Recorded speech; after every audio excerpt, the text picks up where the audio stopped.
So for the lesson 6.3, which is entitled Coastal Erosion. So what is coastline erosion? To learn about this coastal erosion stuff, we first need to understand what erosion is. So I have a video for you. Rocks are solid. They're rocks. But every rock on the Earth's surface will be different tomorrow from the way it is today. They're eroding. Water, ice, wind, sand, and chemicals are constantly crumbling mountains, flattening hills, widening valleys, and deepening canyons. Erosion never stops. Never!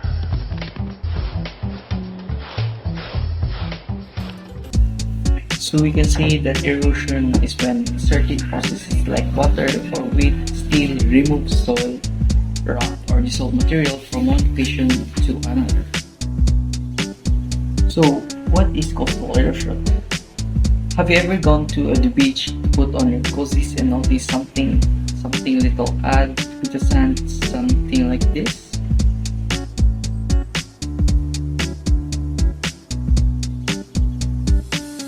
Well, this is coastal erosion on a much smaller scale.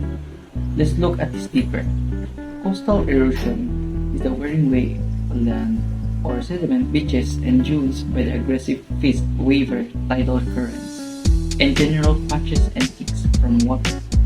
And then natural forces like rising sea levels move or erode these sediment pieces away. These can be particularly bad for those who live on the coastline, possibly destroying homes beyond repair. This can be seen in coastlines over time as they change shape and size. Now next time you go to the beach to get a crispy singlet in a nice ice cream, keep an eye out for coastal erosion. It will bring you a wave of enjoyment.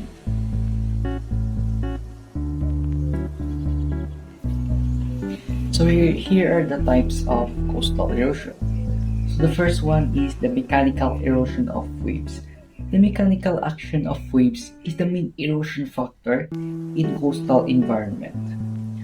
Through high energy waves or storms waves. In low energy conditions, the erosive action of waves is reduced. However, they still contribute significantly to the removal of weathered material.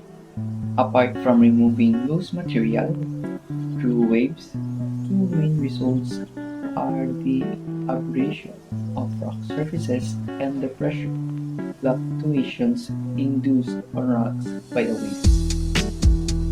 So the second type of coastal erosion is the weathering.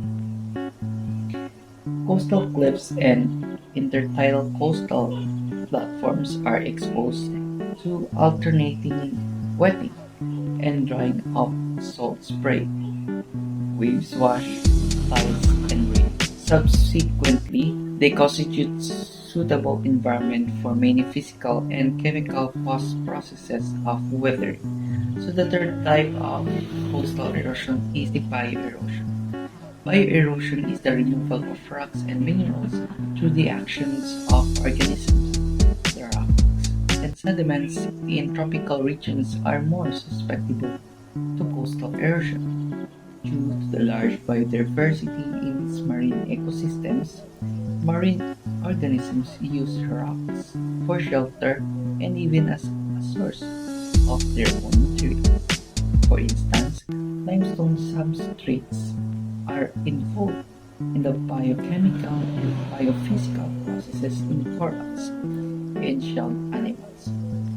A huge factor that influences the rate of bioerosion is the spatial distribution of marine organisms along the rock surface, which is largely controlled by the available moisture that largely depends on tidal currents and wave action. So, the next type of coastal erosion is the mass movements. The steep slopes of rocky shores are unstable and are prone to mass movements, depending on the properties and structure of its rock composition. Factors that affect coastal erosion. Coastal erosion can be influenced by a variety of factors including wave intensity, sediment supply, sea level rise, human activities, storms, climate change, and geological factors such as composition and structure of coastal landforms. Climate is the long-term pattern of weather in a particular area including temperature, humidity, precipitation, and other factors. It's influenced by various factors including latitude, altitude, and ocean currents, and human activities like burning fossil fuels. Example kay kanang mutaas ang temperature kay karong panahon na tungkol sa climate change. Yeah, nang melt ang mga glaciers, risings of sea levels. Lithology refers to the physical characteristics of rocks, including their composition, texture, and structure.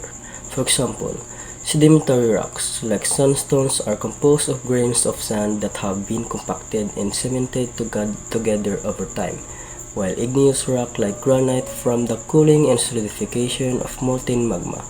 Each type of rock has distinct lithological properties that geologists use to classify and understand Earth's geological history.